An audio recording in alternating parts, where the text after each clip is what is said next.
নিচে আসো।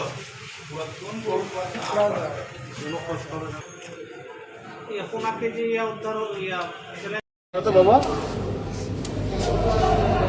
আমি যখন স্কুলতে অনেক দেরি হয়ে গেছে যাওয়ার পথে স্কুলের একটু আগেই আমি নামছিলাম, নামার পথে কি হয়েছে তা জানি না। তোমার সাথে যে উঠেছিল অটো তাকে চিনো তুমি? পরে বাসায় যখন ফোন দিলা তখন কি কোথায় ছিল? তোমাকে নিয়ে কোথায় রাখছিল? তখন একটা বাসার ভিতর দেখছিলাম আমি। তারপর ওইখান থেকে বলা আসে এখানে একটা দোকানের কাছে সাহায্য দেয়, তারপর এক জায়গায় দিয়ে আসে ওনাদের ফোন থেকে আম্মুর সাথে যোগাযোগ করি। তুমি যেখানে ছিল ওখানে কি একাই ছিল, আর কেউ ছিল না ওই বাসায়? তুমি বেরোলে কিভাবে? এখানে একটা জানালা খোলা ছিল, নিচে অনেক কথা ছিল, এখান থেকে লাভ মারিছিলাম। তোমার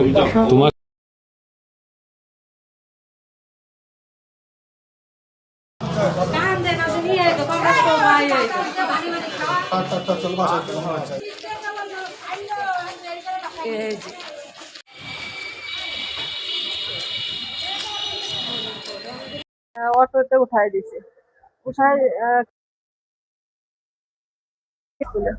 এবার আমি বাসায় মানে আধা ঘন্টা যাওয়ার ভিতরে আমার একটা ফোন আসছিল যে আপনাদের একটা স্কুল ব্যাগ পাইছে, এতে অনেকগুলো বই আছে, সম্ভবত মনে হয় আপনার বাচ্চারই বই, আপনি নিয়ে যান। ওনার ফোন পেয়ে সাথে সাথে আমি বেরোয় চলে গেছি সেইখানে।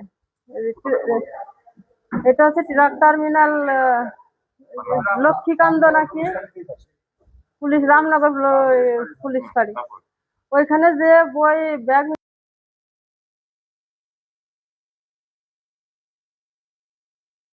গেছে কিনা, আমি ভাবছি যে অটোয় হয়তো বই রেখে চলে গেছে। তখন স্কুলে এসে দেখি ও নেই। তখন ওইখানে ওর স্যার এবং সাংবাদিক ভাইয়েরা আমার সঙ্গে করে নিয়ে এইখানে আসছে ডিসি অফিসে। এখানে আসার পরে আমি বলার পরে ওনারা মানে আসলেই খুব সহযোগিতা করেছে। ওনাদের মাধ্যমে হয়তো এটা হয়েছে, উপরে আল্লাহরও হয়তো ছিল। না না না, এটা উদ্ধার হচ্ছে কামারখালী পুরনো টোল অফিস, ওইখান থেকে আমার বাবু আছে, আমার ফোন দিয়েছে আমার নাম্বারে। ওরা